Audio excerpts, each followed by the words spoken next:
Agora nós vamos chamar o nosso próximo palestrante, é o professor Cleobert Santos, DPO certificado e instrutor oficial de proteção de dados pela Exim, doutorado, mestre e graduado em computação, pós-graduado em Direito Digital e Compliance, computação forense e perícia digital e em segurança da informação e pós-graduado em ciências penais. Professor, obrigado pela presença, pela generosidade de estar compartilhando seu conhecimento, né, prático e teórico. E o tema da palestra é Fatores de Sucesso para a Implantação de Privacidade e Proteção de Dados em Entes Públicos. O professor gostaria de projetar, nós projetamos o material, como prefere?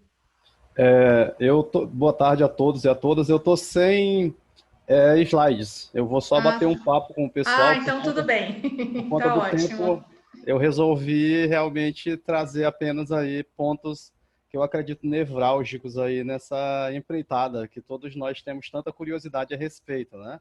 Excelente, a palavra é sua. Fica à vontade. Então, boa tarde novamente. É uma honra enorme estar aqui a convite do Dr. Paulo Purkett e também, né, da própria doutora Viviane. Eu acredito que seja Malanga a pronúncia. O meu nome é bem difícil de ser pronunciado, ela já percebeu, mas tranquilo. Então, pessoal, claro que o título da palestra fala sobre fatores de sucesso. Eu não tenho essa pretensão de trazer aqui a tocha que ilumina todas as cavernas que nós todos vamos enfrentar aí daqui a alguns dias, né? Alguns já enfrentam, como eu, desde o começo aí dessa novela. Muitos de vocês com certeza têm a curiosidade de saber o que é que eu faço realmente. A gente vê muitos cursos sobre a própria lei. A gente ainda não tem, por exemplo, uma lei que regulamente a LGPD, isso a gente vai ver nascer. Ou seja, a gente tem uma lei principiológica, mais ou menos, né? A LGPD ela traz, sim, já alguns deveres, mas a gente precisa ainda ter regulamentação sobre esses deveres. Isso aí vai nascer com certeza com muito sangue saindo pelos olhos ainda, vai ter muito debate a respeito disso. Outra coisa que nós sabemos ser de extrema importância é a própria Autoridade Nacional de Proteção de Dados, que essa também vai vir com suas próprias regulamentações. O próprio Dr. Paulo Purkett já falou a respeito aí das atribuições do encarregado. Isso ainda é nebuloso. A gente já tem DPOs nomeados, eu vou falar sobre isso rapidamente, não sobre o que o professor já falou, o próprio Edson e o Dr. Paulo já falaram a respeito. Mas, enfim, eu começo deixando claro para vocês que, embora eu vá falar aqui sobre a implantação ou implementação de um programa de privacidade e proteção de dados baseado em LGPD no universo público, nos entes públicos, mutatis mutandis, aí o pessoal do direito sabe o que é isso, ou seja, modificando aquilo que deve ser modificado, vocês podem fazer as analogias respectivas ao universo privado também, tranquilamente. Eu posso até ir pincelando isso aqui durante minha fala. Então, a primeira coisa que deve ser feita, aliás, que eu tenho feito na realidade, eu não estou trazendo, como eu disse aqui, uma receita fechada.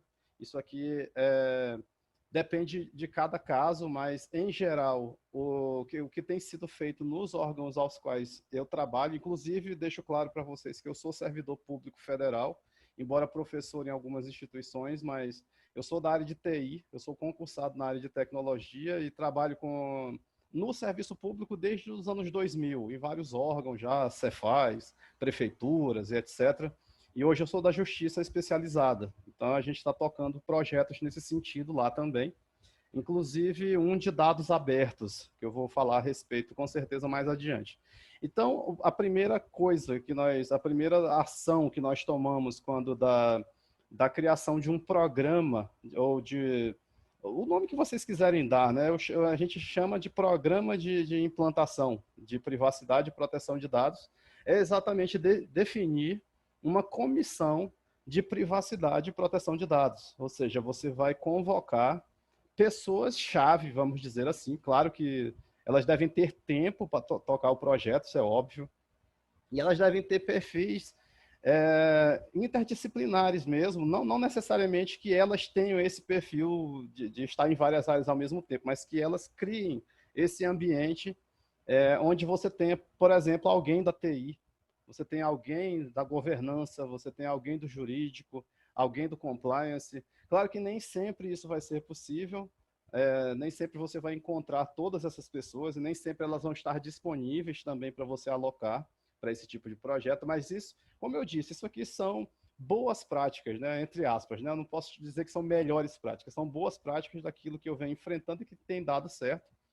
Em segundo lugar, a gente geralmente minuta uma resolução, né, dentro do órgão, contendo as definições, os princípios e os objetivos desse programa de privacidade e proteção de dados. A gente se reúne, isso nunca é feito só com uma cabeça, são várias cabeças e várias mãos em cima disso. A gente vai tanto levantar o que outros órgãos já fizeram, a gente chama isso de benchmarking, né? Geralmente a gente aprende muito uns com os outros, existem órgãos já bem avançados e nesse sentido de implantação da própria LGPD. E voltando um pouco lá na comissão, que eu disse que deve ser instituída logo de pronto, na esfera privada, alguns chamam de comitê, por exemplo. Então, não importa o nome, o que importa é que vocês tenham essas pessoas-chave para começar esses primeiros trâmites aí, rumo ao que... A gente vai conversar bastante aqui. Eu trouxe só pontos-chave, se eu fosse trazer mesmo todos aí, os que eu levanto, são mais de 200 pontos, né? Mas eu trouxe alguns aqui que eu acredito que são extremamente basilares aí para um programa inicial de implantação da LGPD. Aí vejam só, a gente recomenda, eu pelo menos tenho esse costume, de pedir que o órgão nomeie, mesmo que interinamente, um DPO logo de pronto, logo no início. Isso por várias razões. Uma delas é porque essa pessoa, com certeza, se ela ficar realmente no cargo, ela vai ter participado do programa de implantação. E a gente acha isso muito importante, porque implantação é uma coisa. A gente às vezes confunde. Não, o DPO, ele que vai implantar tudo. Não necessariamente. O DPO, ele tem suas funções já, como o próprio Dr. Paulo já falou a respeito, ele tem algumas funções já definidas. Ele com certeza vai ter outras funções que a NPD vai trazer, só que ele não faz a implantação sozinho. Então, a implantação realmente ela é tocada por muitas cabeças dentro da corporação, dentro do órgão público, dentro da empresa privada, seja lá qual for, mas a gente acha que seja interessante já nomear esse DPO logo nos primórdios aí desse programa de privacidade. Outra coisa que eu vou alfinetar aqui alguns órgãos, a gente tem visto encarregados de dados. Eu vou aqui mesclar tanto encarregado de dados quanto DPO, vocês sabem que é a mesma coisa, entre aspas, né? Basicamente, da mesma função que estamos falando, desse mesmo profissional, como chamou muito bem o professor Paulo. A gente sabe que existem questões relacionadas a conflito de interesse, ele mesmo muito bem colocou isso, e a gente tem visto órgãos, por exemplo, e aqui eu vou falar porque isso tem que ser falado, isso tem que ser debatido, a gente vê órgãos públicos brasileiros nomeando desembargadores como encarregados. Eu sou totalmente contra isso. Né? São atribuições totalmente distintas, que elas podem sim configurar conflito de interesse. Né? Tudo bem que talvez tenham achado bonito que alguém desse nível assuma esse tipo de cargo, mas isso aos olhos das autoridades internacionais, isso de pronto a gente já sabe que está errado. A gente tem visto aí, quem acompanha decisões emanadas pelas autoridades europeias, isso no caso do GDPR, claro que eu estou falando, né? Não estou falando aqui sobre a LGPD, que a gente nem autoridade ainda tem materialmente, só formalmente. Mas isso pode vir a ensejar ações, inclusive contra os próprios órgãos públicos, né? Se assim compreender a NPD. Essa é a minha opinião particular, eu não nomearia, eu não jamais faria a sugestão de nomear um encarregado de dados, alguém como um desembargador, por exemplo. Teria que ser alguém realmente autônomo, um coringa ali dentro da corporação. Inclusive, as próprias normas de proteção de dados, elas são bem claras em deixar com que o DPO tenha essa autonomia, que ele não tenha vínculos com outros cargos ali dentro da corporação ou do órgão público que seja, para que não se misturem as coisas, né? Então, é uma preocupação aí que eu tenho visto nascer e eu sou partidário de que o DPO não se confunda com outros cargos ali dentro. Aí vejam só, é instituída essa comissão inicial, esse comitê, o nome que vocês quiserem dar com essas pessoas que vão deliberadamente iniciar o programa, aí vai ser definido um grupo de trabalho. A gente geralmente define um grupo de trabalho que essas pessoas elas vão meter a mão na massa realmente, enquanto a comissão ela dá o start inicial, ela minutou ali uma resolução. E vejam só, a gente está falando de um artefato que é uma resolução. Jamais esqueçam disso. Tudo aquilo que for feito a partir de então deve ser documentado. Eu sou professor de compliance também, e uma das maiores regras, vamos dizer assim, das maiores exigências dentro do universo do compliance é que você consiga comprovar aquilo que você fez, né? Seja para auditorias internas que acontecerão, de você contra você mesmo, sejam de auditorias externas, posteriores, que possam acontecer, inclusive a mando da própria Autoridade Nacional de Proteção de Dados. Então, é interessante que você documente isso tudo desde o início. Quem foi que foi nomeado para aquela comissão, quem foi nomeado como DPO, quem foi que assinou essas nomeações, as datas, as reuniões, quem foi que participou, quem foi que deliberou sobre o quê. Você tem que ter essas atas dessas reuniões todas documentadas também, exatamente para que no futuro você possa fazer ações de governança, você possa revisar isso tudo, até porque isso é um processo cíclico. Você não faz um programa de governança de dados, por exemplo, uma só vez. Você começa isso e depois você revisa de tempos em tempos e com certeza você vai encontrar mais coisas para fazer. A legislação muda, a empresa muda, o órgão público muda e etc, né? Enfim, caminhando, depois de definido esse grupo de trabalho, que são mais outras pessoas ali, aí você, por exemplo, nos órgãos que eu já tenho trabalhado, a gente vai pegar áreas-chave como RH, que tem muito dado pessoal dentro do RH, né? E, enfim, dependendo do órgão, você vai ali também convocar aquelas pessoas para esse grupo de trabalho que eles vão gerar vários artefatos que você vai precisar para o plano propriamente dito, que a gente ainda nem chegou lá. Isso aqui tudo ainda são passos iniciais aí nesse programa. O plano mesmo de implantação é um passo bem além que a gente vai chegar lá com nossa conversa aqui daqui a pouco. E esse grupo de trabalho inicial, ele também deve ser capacitado, né? Ele tem que passar por uma capacitação em relação à privacidade e proteção de dados. Aí o professor Paulo muito bem falou sobre certificações que já existem no mercado. Pode ser que, às vezes, o órgão ou a empresa contrate uma consultoria externa para fazer essa capacitação com esse corpo funcional que vai tocar o programa, ou pode ser que já exista dentro da empresa alguém que já tenha feito esses cursos e seja um replicador, né? No meu caso, eu já funciono dentro dos locais aos quais eu trabalho, eu já sou um disseminador desse tipo de conhecimento para aquele grupo de trabalho, para que aquelas pessoas elas possam ter um nível de maturidade, mesmo que seja inicial, que seja ainda básico, mas eles têm que saber o beabá, vamos dizer assim, do que é proteção de dados, do que fala a lei, né? As questões relacionadas basicamente à segurança da informação, à governança, a questão jurídica envolvida também, tudo isso deve ser repassada a esse grupo de trabalho ali, que vai tocar o projeto de implantação. E vem logo em seguida, claro que eu estou aqui tentando resumir bastante a guerra, né, para vocês, vem a tal análise de gap. Essa análise de gap vamos traduzir como lacuna, são espaços a serem preenchidos, né, que você vai fazer, você vai descobrir, você vai tirar uma radiografia inicial da corporação. Vamos ver em que momento nós estamos, né? O que é que nós temos até o momento. A gente já tem realmente controles de segurança da informação implementados, a gente só tem controle de segurança na TI.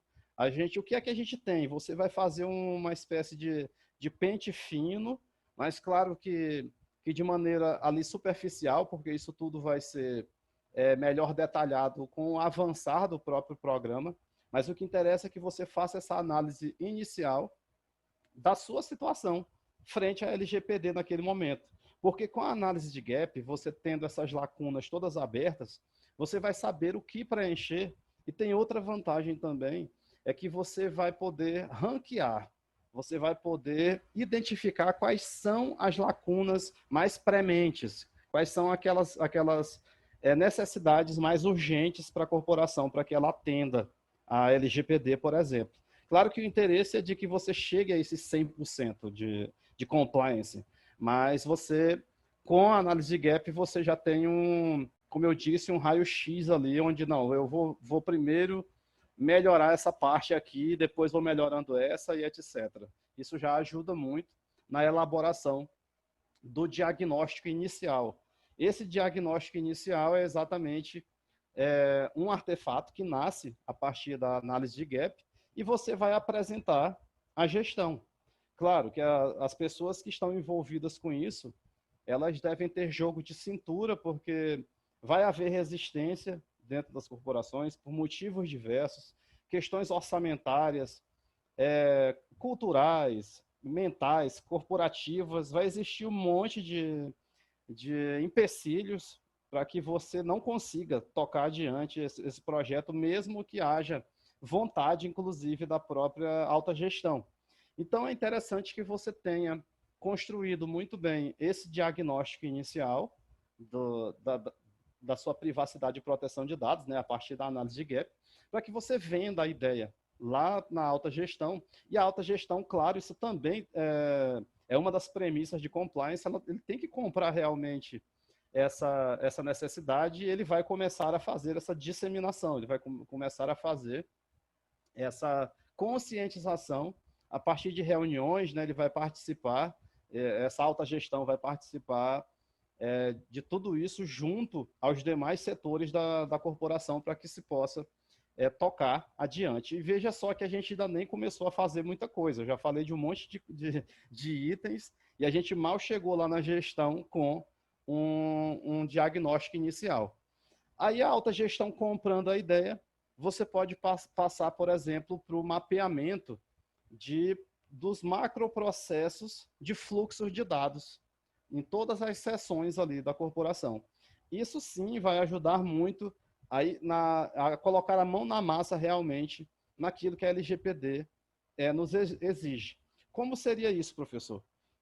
Você tem, por exemplo, o RH. Você tem que descobrir, desenhando em fluxos processuais, quem trabalha com processos sabe que um processo ele recebe informações de fora, ele processa essas informações e ele coloca essas informações adiante para outros processos, por exemplo.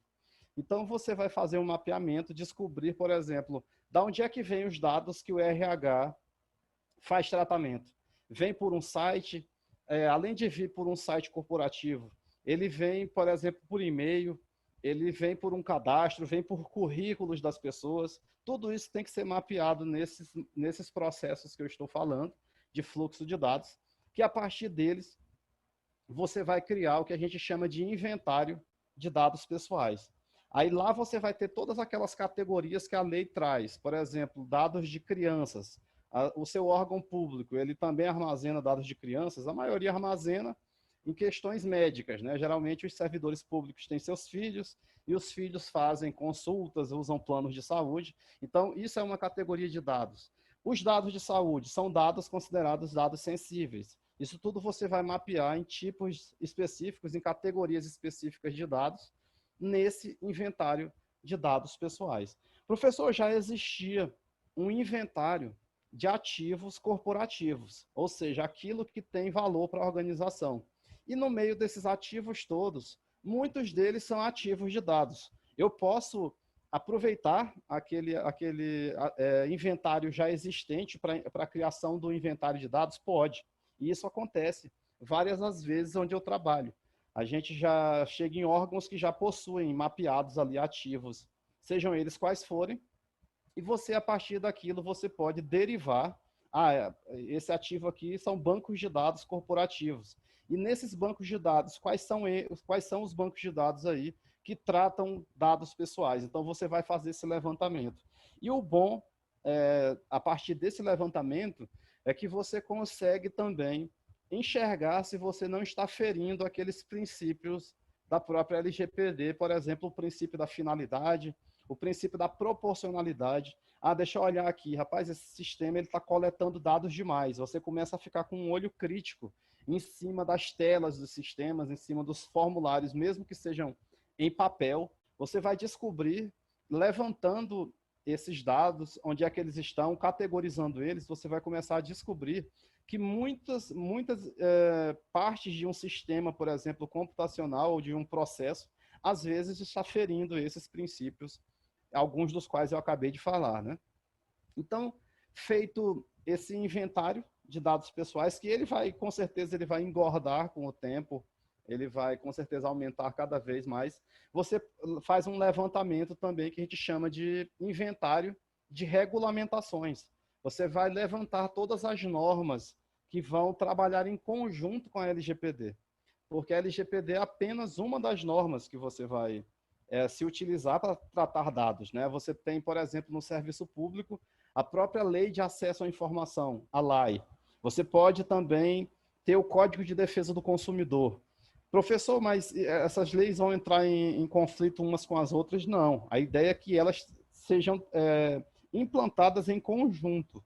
Você vai trabalhar em cima de uma sintonia entre a LGPD e as demais normas, inclusive também regulamentações setoriais, né? Você é de um banco, você tem resoluções do Banco Central, você tem inúmeras normas referentes ao seu nicho ali de negócio. E uma das ferramentas que eu recomendo para que se use, a depender do tamanho da corporação onde você esteja implementando esse programa de privacidade, é o que a gente chama de Regulatory Intelligence.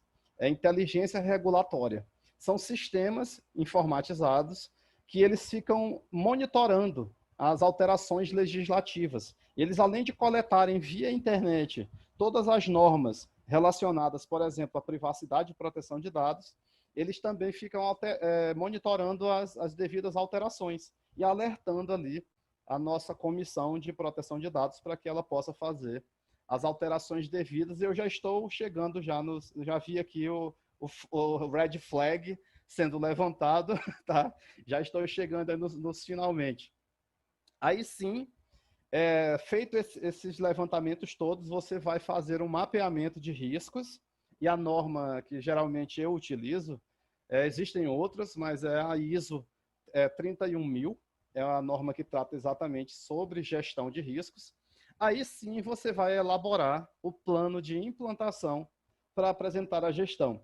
E nesse plano de implantação, só para fechar aqui minha fala rapidamente, você vai, nele, dizer como e quem fará a política de proteção de dados, a adaptação dos documentos internos e externos, ver a questão de gerenciamento de pedido dos titulares, ver a questão da capacitação dos demais setores da corporação, definir como é que vai se dar o compliance de fornecedores e parceiros, por exemplo, os operadores que vão tratar dados em nome de você, que é controlador.